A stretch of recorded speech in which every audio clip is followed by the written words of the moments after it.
Hi, today I'll be speaking about ideologies, with the political ideologies of communism and capitalism explored in more depth. Ideologies affect everyone and how they view media. According to Stuart Hall in 1996, ideology involves the languages, the concepts, categories, imagery of thought, and the systems of representation which different classes and social groups deploy in order to make sense of, figure out, and render intelligible the way society works. Interestingly, this definition is agnostic as it does not define ideologies as being good or bad, it simply defines them as being a structure. The term ideology was coined by Anthony de Tracy in 1796 as an amalgamation of the words idea and logi.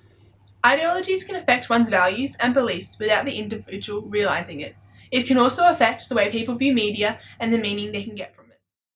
Ideologies can relate to one's identity.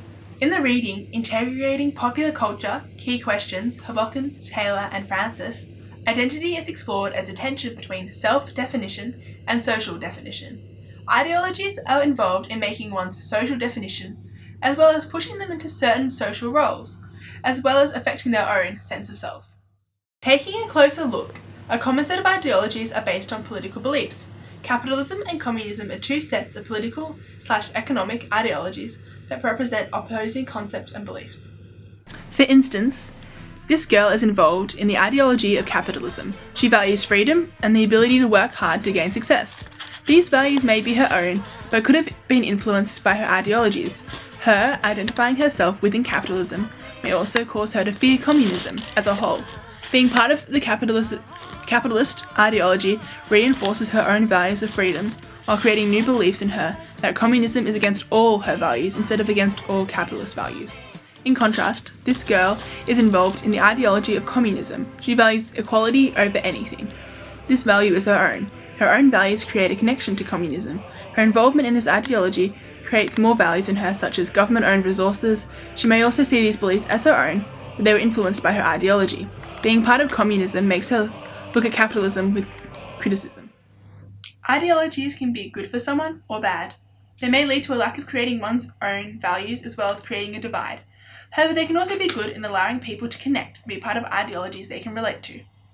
Ideologies create a lens in which individuals view media. For example, the movie Animal Farm will be viewed differently by those of communist ideologies than those of capitalist. Read it to me. All animals are equal, but some animals are more equal than others. More equal than others? Come on. We should leave while we still can. I'll get the others. When I watched Animal Farm, I saw the faults in communism highlighted. It simply never works. The hardest workers get hardly any compensation, and the government control causes tragedy, with the hardest worker being killed by the government. I think this movie really shows how communism ultimately fails. When I watched Animal Farm, I saw how a corrupt government could ruin its communist foundations by becoming greedy and not sharing the wealth with all the animals. I think this film captures how corruption can dissolve the values of a country. Here we can see one's ideology shaping how one views media. Ideologies are important when studying the meanings of pop culture. Media's meaning goes beyond simply what the creator intended it to mean. Thus, to find meaning, we must look at the audience and their ideologies. Thanks for watching my vlog on ideologies.